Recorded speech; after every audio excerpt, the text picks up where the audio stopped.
এটা হচ্ছে एक्चुअली हमर जो जगन्नाथ विहार फास्ट लाइन रे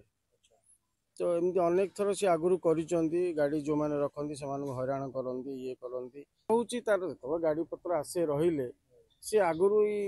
माने सब बेले झगड़ा मन पड़ुथिर लोक एमती तांका आगर तांको नारे विभिन्न प्रकार केस पत्र भी हेची आगु मु मोर छोट भाई पिंटू रो बड़ भाई मो ना टुटू कौन ହେଇଛି ଆଜି ଥାନାକୁ ଆସିଛନ୍ତି? एक्चुअली कौन ହେଇଛି कि पहर दिन राति रे हमर से भाईर गाड़ीटी रोड उपर थिला से समय से आगदुआरी आगदुआरी जी घर कर सी कौन कले से गाड़ी रखि अवस्था गोटे पत्थर से गाड़ी ऊपर फोपाड़ी देले से जगहटा हूँ एक्चुअली हमर जो जगन्नाथ विहार फास्ट लाइन रे तो एमती अनेक थर से आगुरी करिसंती गाड़ी जो माने रखंती से हैरान करंती ये करंती भाई मोर तापर ऑब्जेक्शन करिछि एवं थाना रे भी अभियोग कराई किंतु हठात से दिन पहर दिन राति अवस्था पथर पकड़ा फल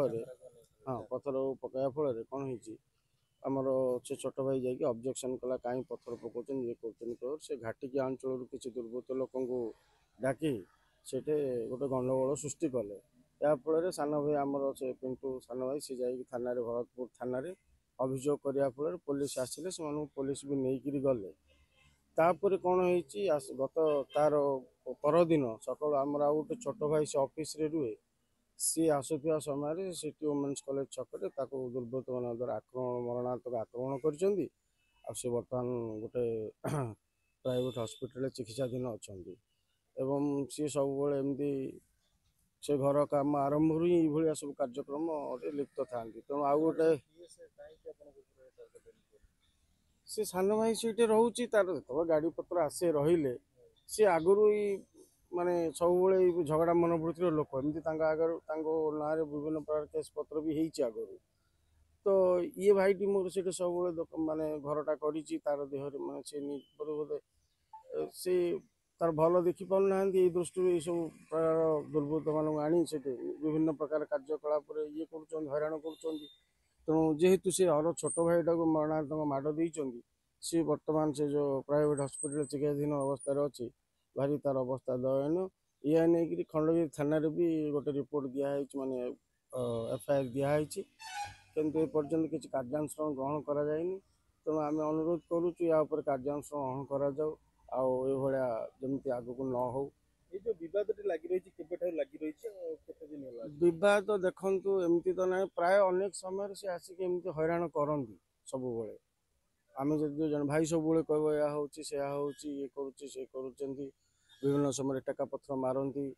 पिला बसुवे ऑफिस रे झील पिला गुड़ा कम करुवे शब्द शब्द हेल्ले से भयर ऑफिस छाड़ी पलि जाती एमती अनेक समय ये सब घटना करती प्राय हो गला 1.5 वर्ष 2 वर्ष तक टे हुए कि ये जेहेतु कौन साई माने गोटे मिलमिशिक अच्छा झगड़ा मनोवृत्ति ना कि या पुलिस को भी इनफॉर्म कराई बहुत थर घटना 1.5 वर्ष 2 वर्ष घटीगला इनफॉर्म कर कौन रही नहीं एक्चुअली कौन माने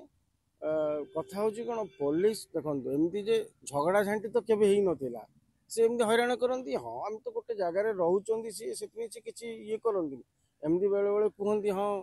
या हूँ कोई पुलिस कहले पुलिस कह हाँ मिलमिशिक तो रही ये कि हठात पहर दिन ये गोटे मरणात्मक कार्यक्रम होती सी बहुत दुखित बहुत ये अवस्था अच्छा मनोबल भांगी जाइए तेणु प्रपर कार्यानुष्ठान न कले से ऑफिस भी पिला बस कम कर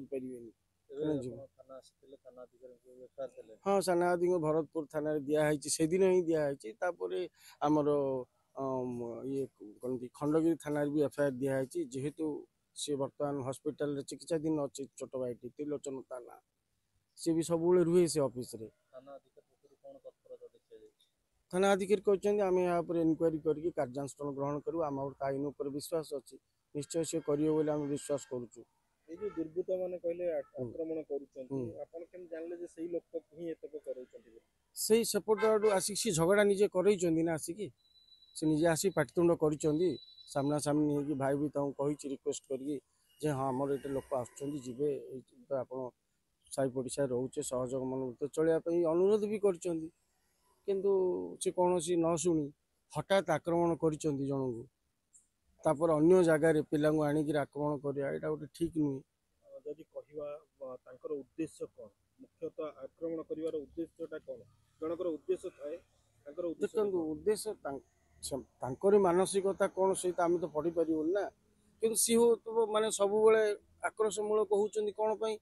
ହଁ ଏଇଠି କାହିଁକି ଗୋଟେ ଅଫିସ୍ କରିଛି, ୟାର ଇଏ ସବୁ ଏଇ ଭାବ ଗୋଟେ ସିଏ ସେ ଆଉ ତ ତାଙ୍କ ମନରେ କ'ଣ ଅଛି ଆମେ ସେଇଟା କେମିତି ପଢ଼ିପାରିବୁ କହୁନାହାନ୍ତି। ଆପଣଙ୍କର ମୁଖ୍ୟ ହେଲା କହିବା କଥା ହେଲା ଅସହିଷ୍ଣୁ ମନୋଭାବ। ଅସହିଷ୍ଣୁ ମନୋଭାବ, ତାପରେ ସବୁବେଳେ ମାନେ କେମିତି ବି ଏଇଠି ନ ବସୁ, ଏଇ ହଇରାଣ କରିବା ମନୋବୃତ୍ତି ଆଉ। ଆପଣ କ'ଣ ଚାହୁଁଛନ୍ତି? କ'ଣ ମାନେ ଆଜି ଯୋଉ ଦାବି ରଖିଛନ୍ତି, ନ୍ୟାୟ କ'ଣ ଚାହୁଁଛନ୍ତି? ହଁ ନିଶ୍ଚିତ ପୋଲିସ ମାନେ ଆଇନ ଅନୁଯାୟୀ କାର୍ଯ୍ୟାନୁଷ୍ଠାନ ଗ୍ରହଣ କରିବା ଦରକାର, ତାଙ୍କୁ ଦଣ୍ଡବିଧି ହେବା ଦରକାର, ତେଣୁ ସହଯୋଗ ଭିତରେ ସମସ୍ତେ ବଞ୍ଚିବା ଦରକାର ନା। ଯେହେତୁ ଗୋଟେ ଅନୁଷ୍ଠାନ ସେଠି ଚାଲୁଛି, ସେ ଅନୁଷ୍ଠାନଟି ଠିକ୍ ଚାଲିବା ଦରକାର। ତେଣୁ ପୋଲିସ ଯଦି ଠିକ୍ କାର୍ଯ୍ୟାନୁଷ୍ଠାନ ଗ୍ରହଣ କରିବ ନିଶ୍ଚିତ ଭାବରେ ଭଲ ହେବ। ଆପଣଙ୍କର ଭରସା ଓ ବିଶ୍ୱାସ ରହିଛି। ହଁ ପୋଲିସ ଯାହାହେଲେ ଆଇନ ଉପରେ ଭରସା ତ ରଖିବାକୁ ପଡ଼ିବ ନା। ତ ଆମେ ଭରସା ରଖିଛୁ ଯେ ପୋଲିସ ନିଶ୍ଚୟ କିଛି କାର୍ଯ୍ୟାନୁଷ୍ଠାନ ଗ୍ରହଣ କରିବ ବୋଲି।